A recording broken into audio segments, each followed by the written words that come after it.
Una referencia. Bueno, hoy tenemos una efeméride. Hoy, un día como hoy nacía el queridísimo, amado, proclamado, siempre necesario Roberto Bolaño.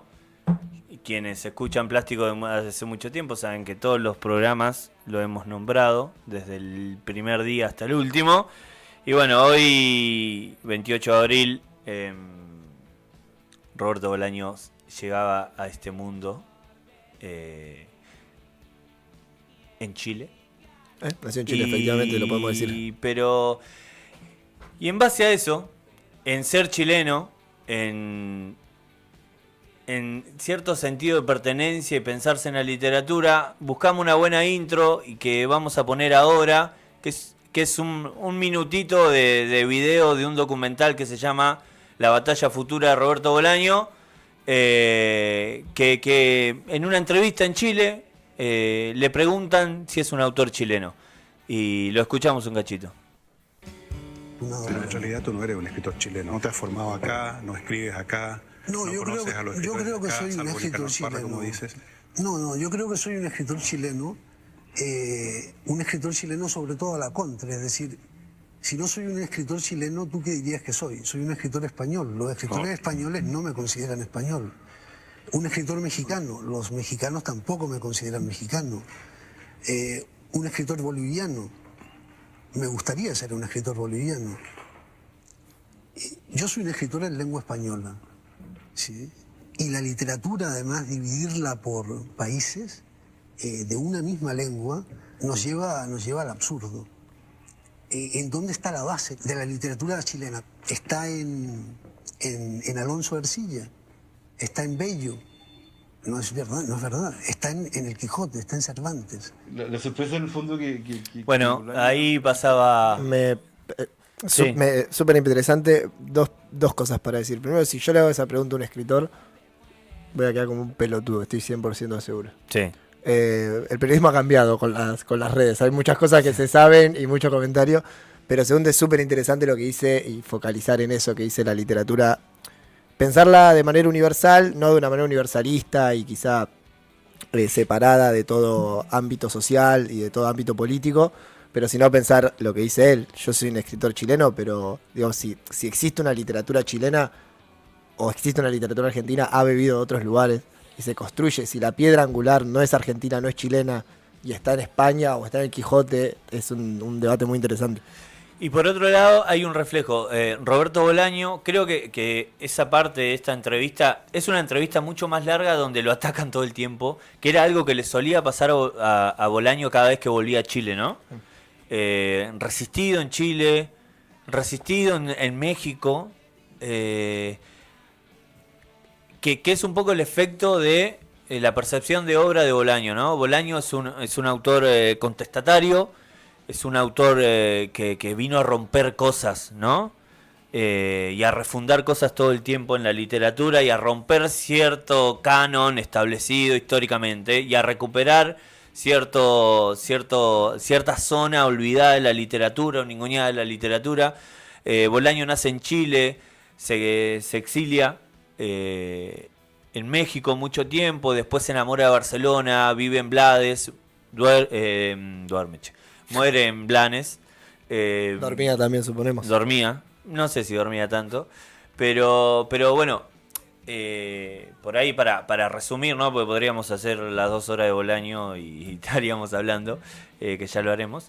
Pero bueno, Roberto Bolaño rompe un poco también como fiel heredero de Parra, ¿no? Él que amaba tanto a Parra y reivindicaba a Parra y parte de la recuperación en vida de Parra y de su poesía y de sus antipoemas y poemas es porque Bolaño cuando tuvo centralidad dijo, che, lean a Parra, lean a Lin, ¿no? Y ahí digo, pensar a Cervantes como la piedra angular de la literatura en lengua española, pero también pensar a Parra como el poeta fundamental latinoamericano y en lengua española. ¿Qué hace Bolaño en su literatura? Usa el género para totalmente hacer otra cosa, ¿no? Primero es un lector total, en resumen, ¿no? Es un lector total. Es alguien que elige romper la literatura, pero porque la conocía a fondo. Un lector voraz, impresionante, un tipo que en sus cuentos y en su novela aparecen poetas franceses del siglo XVIII, digo, internado en la literatura, viviendo para la literatura, hasta que la literatura lo llevó puesto, como él supo decir. Y bueno, yo creo que, puntualizando, digo, tiene su gran novela que son Los Detectives Salvajes y 2666, la literatura nazi en América Latina, todas novelas muy controversiales y muy latinoamericanas a la vez, ¿no? Porque uno ve este video y dice, bueno, él está pensando en la literatura española, no, está pensando en la literatura latinoamericana y sus novelas son muy latinoamericanas, a fondo latinoamericanas. Pero quiero hoy invitar una lectura que es Últimos atardeceres en la Tierra, que es un cuento que está en este libro, Putas Asesinas, un librazo de cuentos. Bolaño hace artefactos de sus cuentos, en muchos, Sensini, uno de sus cuentos más famosos, El Ojo Silva, pero quiero puntualizar en mi cuento preferido de Bolaño, que es Últimos atardeceres en la Tierra, donde elige contar la historia de un padre y un hijo que ni siquiera tienen nombre, ¿no? Es B y su padre, que toman la carretera y se van por Acapulco. No pasa nada en el cuento. Son 30 páginas que él decía podía ser una novela Río de 900. Pero ahí instala algo Bolaño con ese cuento que es, bueno, no pasa nada y pasa la vida misma. Digo, esto que pasa acá entre ese padre, ese movimiento corporal, esa relación, ese ir hacia la nada, es un poco la vida misma y la experiencia de existir.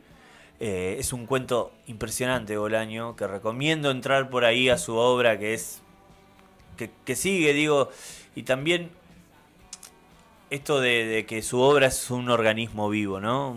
Una mujer que aparece sentada en un hotel en Últimos atardeceres en la Tierra, es la protagonista de una novela y pasa por la esquina en otro. Digo, la literatura de Roberto Bolaño, los libros de Roberto Bolaño son un organismo vivo, se mueve, tiene movimiento, cambia con el tiempo, es vital, es vital. Entonces me parece una invitación a eso. Digo, muchas veces se piensa a los autores como un gran logro tener un universo propio, ¿no? Digo, lo cortasariano, uno entra a la zona Cortázar, muchas veces, ¿no? Qué sé yo, la zona Silvino Campo. Y hay autores que no tienen universo propio, tienen una literatura propia, fundaron algo, hicieron algo de cero, rompieron y volvieron a hacer y hacer y hacer. Y me parece que Bolaño es uno de esos. Entrar a Bolaño es entrar a una literatura, una experiencia de lectura, y en eso contemplar que también hay publicados libros malos de Bolaño, porque también se publicó eso, que son las zonas de prueba y de experimentación de alguien que está intentando refundar cosas. Así que recomendamos la lectura de Roberto Bolaño, que es para mí el mejor de todos. Excelente. Lean a Bolaños.